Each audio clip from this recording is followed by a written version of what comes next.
सुमतीनां यज्ञं दधे सरस्वती मुहो अरुणः सरस्वती चेतयति हेतुना धियो विश्वा विराजति आज्यं च वर्गसंयुक्तं वह्निना योजितं मया दीपं ज्ञानदेवैलोक्यतिविदापहम् देवाः उत्सन्नमन्तु ओम वागर्थागम संवृत्तौ वागर्थप्रतिपत्ते जगतः पितरौ वन्दे वा पार्वती परमेश्वरौ। इतनी ही मंगल वादन के बाद ही मैं कुछ प्रारंभ करना चाहता हूँ, क्योंकि मंगल बहुत कुछ हो चुका है और रजो जिसे जन्मनि सब प्रवृत्ते स्थितो प्रजाना बाणभट्ट की वंदना है। कहते हैं बाणभट्ट ने वंदना की, लेकिन 15 श्लोकों में वंदना की थी, मंगल किया था, लेकिन हम वो कादम्बरी पूरा नहीं कर पाए और बीमार हो गए और शरीर भी छूट गया। तो उनके बेटे ने आधी कादम्बरी लिखी, तो कहते हैं कि इतना मंगल किया था तब भी, तो कहा कि वो मंगल की कोई मंगल कम रह गया होगा और मंगल करना चाहिए। तो मैं आप लोगों के साथ उस मंगल को मिला देता हूँ और मैं विषय पर आना चाहता हूँ कि मैं विषय के साथ कुछ न्याय कर सकूं, कुछ कह सकूं आपके सामने, तो मुझे बड़ी प्रसन्नता होगी। और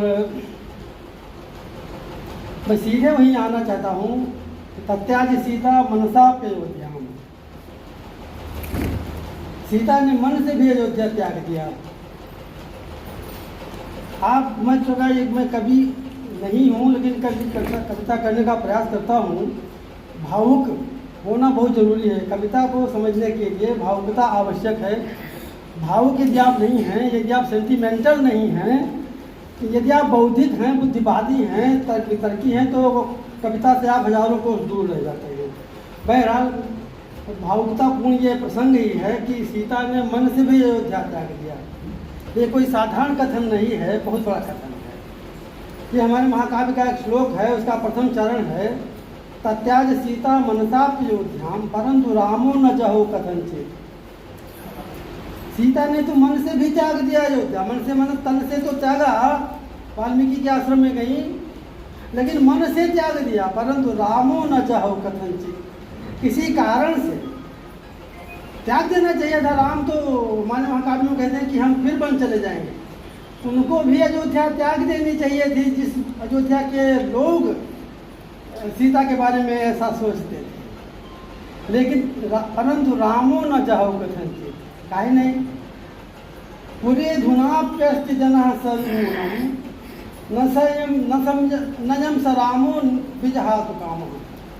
आज भी अयोध्या में वो लोग, उनके वो जन, वो पूरे जन रहते हैं जिनको राम नहीं छोड़ना चाहते, अपने उन पुरजनों को नहीं छोड़ना चाहते जिनके लिए वशिष्ठ ने कहा था कि प्रजानुरंजन ही राम तुम्हारा सबसे बड़ा धर्म है तुम्हारे कुल का। तो वो राम उनको नहीं त्यागना चाहते, इसलिए सीता चली गई आश्रम वाल्मीकि के, राम नहीं गए, राम अयोध्या छोड़कर नहीं गए। तो ये बड़ा जोरदार बात इसमें कहा गया है कि सीता ने, और बताऊं कि उसके बाद फिर पूरे राम काव्य में, राम साहित्य में कहीं भी अयोध्या को श्री नहीं मिल पाई, सीता जब से छोड़कर चली गई। लेकिन मैंने नहीं कहना चाहिए, सब प्रभु की कृपा से हुआ है कि मैंने उसमें प्रौढ़ित प्रकार से पुराण रीति व्यतिक्रमा श्लाघितम कबीराम। कवियों के लिए श्लाघितम क्या है? अपनी प्रौढ़ी से जो प्राचीन परंपरा है, जो प्राचीन मान्यता है, उक्तियाँ हैं, उनका परिवर्तन करना। तो मैंने उसमें बहुत विचार के साथ, बहुत ही औचित्य की स्थापना करते हुए बहुत मर्यादित स्थिति बनाने की कोशिश की, और कोशिश नहीं, वो एक काव्यमय जगत की सृष्टि की कि सीता आई है। और किसी राम साहित्य में तुलसी जी ने तो वो प्रसंग ही छोड़ दिया। रामचरितमानस घर घर में रात रात में पढ़ा जाता है, या रात आरती की जाती है, लेकिन उन्होंने छोड़ दिया उसको, क्योंकि वो बहुत कठिन विषय था, बहुत कठिन विषय था, अमानवीय था। वो मानव जीवन के लिए वो मानो उसको अनुकरणीय नहीं था, वो ईश्वरीय चरित्र था। सीता के त्याग की या सीता को राजमहल से अलग कर देने की बात, और सीता का उस तरह से अंत होना, जैसा कि मैं अभी बताऊंगा। मैं समाधान तथा सामर्थ्य प्रस्तुत करने का प्रयास करूंगा आप लोगों के सामने, क्योंकि जो श्रोता होते हैं वो भगवान होते हैं। जैसे राजा का प्रजा, वैसे श्रोता वक्ता का श्रोता ही भगवान होता है। तो मैं उसमें कोई कोताही नहीं करना चाहता हूँ। तो तत्याज सीता मनसा प्रयोज्याम परंतु रामो न जहो कथन, जिन पर इसमें एक योजना ऐसी कही गई है, परंतु रामो न जहो कथन, तो उसमें कथनचित लगाया है कि वो राम को भी छोड़ ही देना चाहिए था, लेकिन कुछ कारण था, कुछ कारण है जिसके लिए राम नहीं छोड़ पाए। पूरे अधुना जगह आज भी उनका सीता चली गई हैं, तब भी अयोध्या का जो पुरजन है, जो उनकी प्रजा है, वो रहते थे। यद्यपि जिनके ज्ञान बस कहे हुए शब्दों के कारण ये अनर्थ हुआ है, वो लोग उनको राम नहीं छोड़ना चाहते। अब आप वहाँ से चलिए, अभी अभी अग्नि परीक्षा हुई है। मैं ये नाटक ले आया हूँ जिसको आज के 35 साल पहले मैंने लिखा था, और हम द्विवेदी जी भी ध्यान है यहाँ पर। तब ये ड्यूटी डायरेक्टर हुआ करते थे। मध्यम रामचरितम, जो यहाँ BHU से फिर से प्रकाशित हुआ है, ये अनुवाद हिस्सा, जिसमें 7 अंकों का ये वैसा नाटक है जो संस्कृत के ऐसा कोई नाटक नहीं है जो इसकी क्षमता कर सके। ये अपनी तरह का अकेला है, ये ध्रुव तारा है, अपनी तरह का अकेला है, इस तरह का किसी ने नहीं काट के। अभी तो जो पुष्पक विमान इच्छा कर ले तो 2 मिनट में पहुंच जाए, लेकिन 2 मिनट में नहीं पहुंचेंगे। मानवीय चरित्र से विमान उड़कर ही आएगा, और जैसे आया है, जैसे परंपरा में ऋषियों मुनियों ने भरद्वाज आश्रम आएगा, वहाँ से हनुमान जी आएंगे, भरत को जैसे अपनी कथाओं का कोई अपलाप नहीं किया कर सकता, ऐसे ही होगा। लेकिन विमान तो ऐसा है कि राम चाह लें तो बस बैठे और अयोध्या पहुँच जाए। तो कहते हैं कि अभी पहुँच जाएंगे अयोध्या, और ये मुँह लटकाए हुए हैं, नाराज हैं, अभी परीक्षा इनकी हुई है। तो इनको इसी मुद्रा में अयोध्या के हमारे पूर्ववासी, हमारी माताएं, गुरुजन सब देखेंगे तो कहेंगे राम तुमने क्या किया है, ये बहू इतना गुस्से में और नाराज क्यों है, दुखी क्यों? तो मुंह लटकाए हुए हैं वहाँ, फिर आँखें पलके नीचे हैं और वो बैठी हुई हैं। और राम चाहते हैं कि मैं इनको एक नायक के रूप में इनको कुछ मन बहला रहे हैं, कुछ खुश करना चाहते हैं कि मन बहल जाए। तो मध्यम रामचरितम के 7वें अंक का अंतिम 7वां अंक है, उसका पहला श्लोक है। इसमें 2 देवदूत हैं, संभूति और विभूति, जो जिस दिन यहाँ राज्याभिषेक होना था और राम का वनवास हुआ है, उस रात को ही आ गए हैं। इन्होंने भेज दिया है कि सब एक मिनट का रिपोर्ट करते रहो कि कहाँ क्या हो रहा है। जैसे आज का रिपोर्टर होते हैं, उनके पास बहुत टेक्निक है, कैमरा है, सब कुछ है। अब देव हैं तो क्या नहीं, तो संभूति और विभूति। देवराज इंद्र जी बड़ा शंकालु आदमी है, देवता बहुत शंकालु, शंका के घर हैं वो। पहले एक बहुत बुद्धिमान, जिसको भावुक और बहुत ही सहृदय, बहुत दयालु टाइप का, बहुत समझदार है, ऐसे संभूत को भेज दिया। फिर इन्होंने सोचा कि ये तो कहीं गड़बड़ न कर जाए, ये पता नहीं क्या सूचित करे क्या ना सूचित करे, कहीं इधर उधर देखने लगे और असली बात इधर उधर हो जाए, ये सही बात पकड़ ही ना पावे। सीधा आदमी ऐसा ही होता है, उससे मुख्य बात छूटी ही जाती है। तो उसने फिर दूध पर दूध लगा दिया है। दूध पर दूध लगाना अपराध है भाई, हमने आप पर विश्वास किया और आपको लगा दिया, अब आपको जांचने के लिए दूसरा आदमी लगा दूँ तो इससे बुरा कौन होगा। लेकिन देवराज इंद्र शंकालु होने के कारण संभूति पर एक विभूति लगा दिया। जो वो बड़ा बुद्धिमान है, बड़ा बुद्धिवादी है, बड़ा तार्किक है और हर मिनट जगा रहता है। उसका दिमाग हमेशा काम करता रहता है। वो कहीं भी भावुकता में इधर उधर डूबता नहीं है, न रोता है न गाता है, बहुत बुद्धिमान। उसको लगा दिया है। दोनों देवदूत लगातार देखते रहते हैं कि कब क्या हो रहा है, एक मिनट की घटना देखते रहते हैं। तो संभूति इस नाटक में कह रहा है, विमान पर चल रहे हैं और सीता और राम आगे बैठे हैं और राम बिल्कुल सटे हुए बैठे हुए हैं। 2 सीटों पर जब 2 सीटर पर बैठिए अगल बगल तो चिपके ही रहेंगे। और वो लिफ्ट नहीं सीता जी की तरफ से जरा सा भी वो बहुत दुखी है भाई। अरे आग अग्नि परीक्षा, मुझे राम कहा बेटा अग्नि परीक्षा कोई साधारण बात है, आग में चला दिया। तो कहता है कि अद्यैवाग्नि परीक्षया प्रियतमाम वाक्य मुँह पेश लगी प्रायेणामनता ननाम शुचितमाम खिन्नाम प्रियाम प्रीणयन। राम अपनी खिन्न प्रिया को नाखुश हैं, कोई द्वेष भाव नहीं है, लेकिन अंदर अंदर ये नाखुशी है कि कोई दूसरा कहता प्रस्ताव करता कि इनकी अग्नि परीक्षा ली जाए तब तो करते तो ठीक था। ये अपने आप सोच करके कि लोग क्या कहेंगे, ये कुछ ना कहें और हम हमारी अग्नि परीक्षा ली है, तो खिन्न है, पलके झुकाए हुए हैं, बैठे हुए हैं। तो देवदूत सम्बुद्ध कहता है कि बहुत विभूति से कि देख नहीं हो तुम, देखो ना राम जी किस तरह समझा रहे हैं, कितना फुसला रहे हैं, वाक्य मुँह पेशलई, पेशल प्रेम भरे शब्दों से, बड़े कोमल शब्दों से सीता को संभाले हुए और कुछ बात करना चाहते हैं कि मुंह खोल दे, कुछ बोल दे। आदमी कुछ बोल देता है तो गुस्सा कम हो जाता है, कुछ देख ले इधर कहते इधर देखो, देख दे तो गुस्सा कम हो जाएगा। नहीं, वो कुछ नहीं कर रही है। तो प्रायेणाम शुचितमाम, जो शुचितमा है, तीर्थोदक और अग्नि की दूसरी चीज से परीक्षा होती नहीं, तो सीता की तो अग्नि से परीक्षा इन्होंने ले लिया, सीता अग्नि से भी ज्यादा पवित्र है। तो प्रायेणाम अवनताननाम शुचितमाम खिन्नाम, एक ही इसमें एक शब्द दिया गया है खिन्नाम, क्यों लोग खिन्न है, बस खिन्नता दूर हो जाती है, तत्काल दूर हो जाती है। छोटी सी बात पर आदमी खिन्न हो जाता है और बड़ी बात पर खुन्नस रहती है, खिन्न रहता है। तो वो कारण हट जाए, वो कोई माफ़ी मांग ले कि गलती हो गई, हमसे मुझसे ऐसा निकल गया, खिन्नता दूर हो जाए। खिन्नाम प्रियाम प्रीणयन, प्रिया को प्रसन्न करते हुए मुँह वाक्य मुँह पेश ले, बार बार एक बात कहते हैं वो कोई रिस्पॉन्स नहीं आता, फिर दूसरा कहते हैं, तीसरा कहते हैं। तास्ताह गम्य वनस्थली, वो नाना प्रकार नाना जो वनस्थलियाँ हैं दंडकारण्य की, मुनिवरान नामना चतान आश्रमान, ये मुनि का नाम, हजारों लाखों मुनि रहे हैं उसमें, जहाँ जहाँ राम सीता साथ साथ रहे हैं, उन मुनियों का नाम ले लेकर कहते हैं ये सुतीक्ष्ण का आश्रम है, ये देखो सरभंग का आश्रम है, वगैरह वगैरह। उनको चाहते हैं कि जरा ऊपर पलक तो उठ जाए, सीता की पलक नहीं उठ रही है।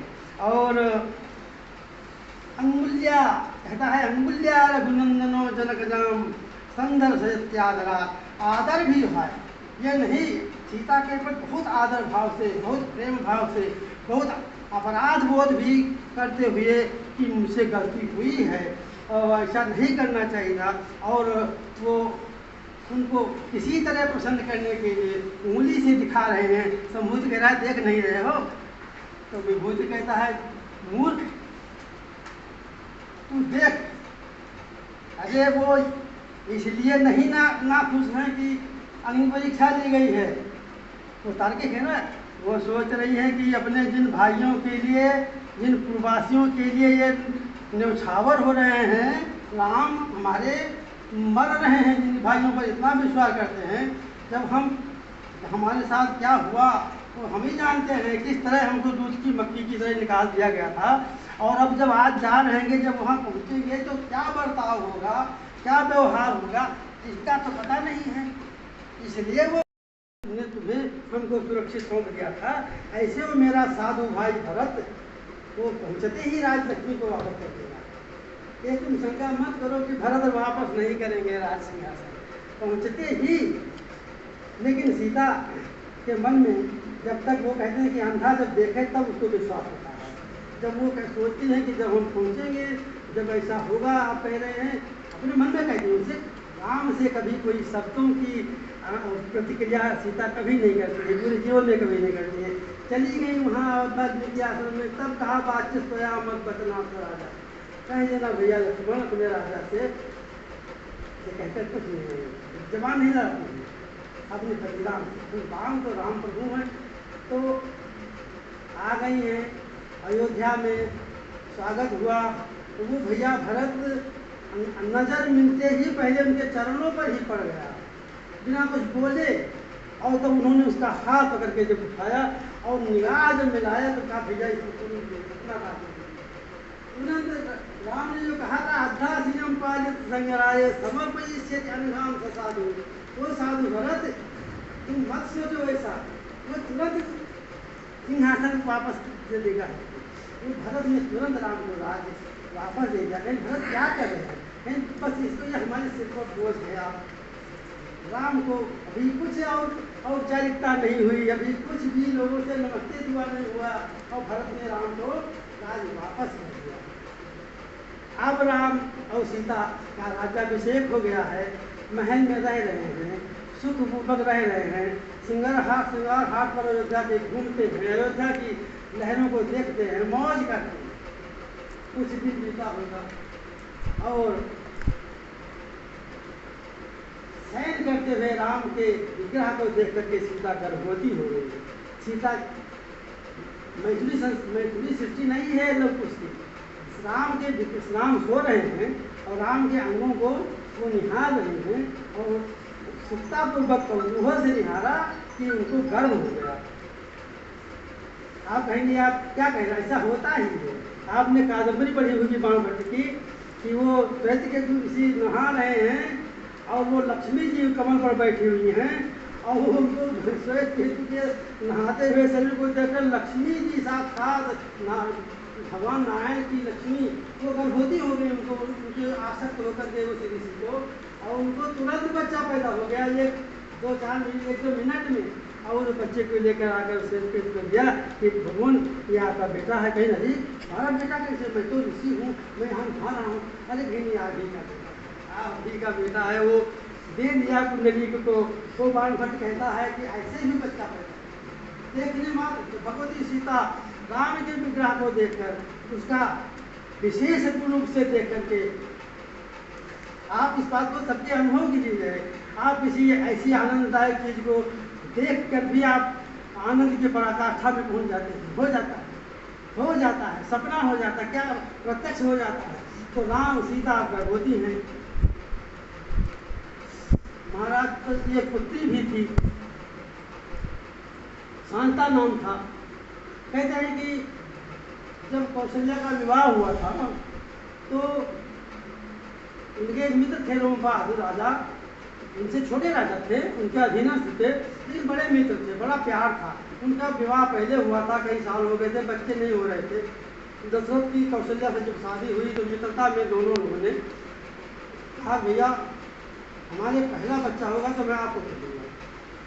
तो पहला बच्चा बेटी पैदा हो गई और बेटी सब चाहते थे कि बेटा होता, लेकिन बेटा नहीं हुआ तो बेटी हुई।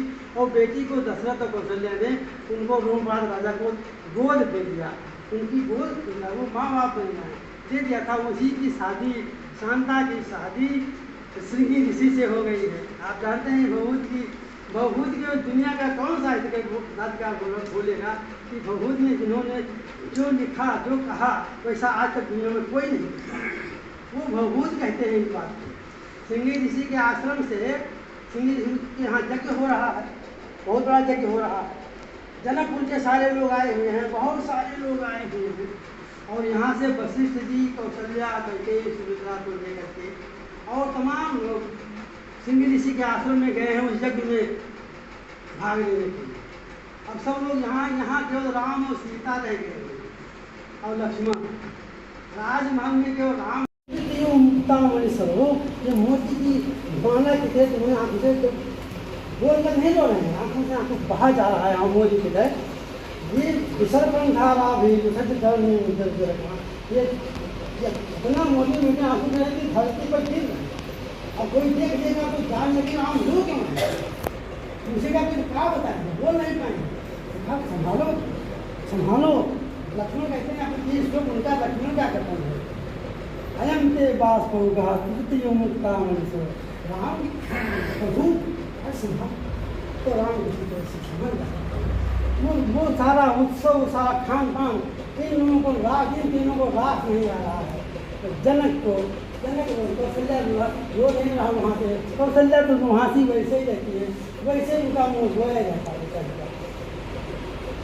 तो कहते हैं कि सुनो, जनक तो सीता के पिता हैं, विदेह हैं। और दशरथ के न रहने के बाद सारे दोनों परिवारों के वो गार्जियन थे। कहते हैं कि अरे कौशल्या को कहते हैं मत परेशान, वशिष्ठ जी महाराज ने जो कहा है कि सीता को राम ने जो त्याग दिया है इसका अच्छा ही परिणाम होगा। ये शाम तो क्या कहा उन्होंने कि भद्दा है शाम बाणी लक्ष्मी सीता नहीं के वातम पुरार्थम पति। ये जो उन्होंने कहा है एक बार वो सत्य होगा। धैर्य रखो, सीता आएगी। सीता सुखी है, सीता सुखी है, सीता को कुछ नहीं होगा। और आप विकल क्यों होती हो? आपको विकल नहीं होना, आप धैर्य मत छोड़िए। एक वशिष्ठ भगवान ने जो कहा है वो कभी मिथ्या हो सकता है? अरे इनकी वाणी उन्होंने बस धैर्य रखो, एक दिन आप देखोगी कि सीता सुखी है और बहुत ही प्रसन्न है और आपके सामने आएगी। ये जनक जी कौशल्या को क्या कहते हैं, ध्यान लगाते हैं और राम को आंसू बहाते हैं, लक्ष्मण रोकते हैं। ऐसा ऐसा माहौल हो रहा है। देवाः शान्ति ब्रह्म शान्ति सर्वं शान्ति शान्तिरेव शान्ति शान्ति।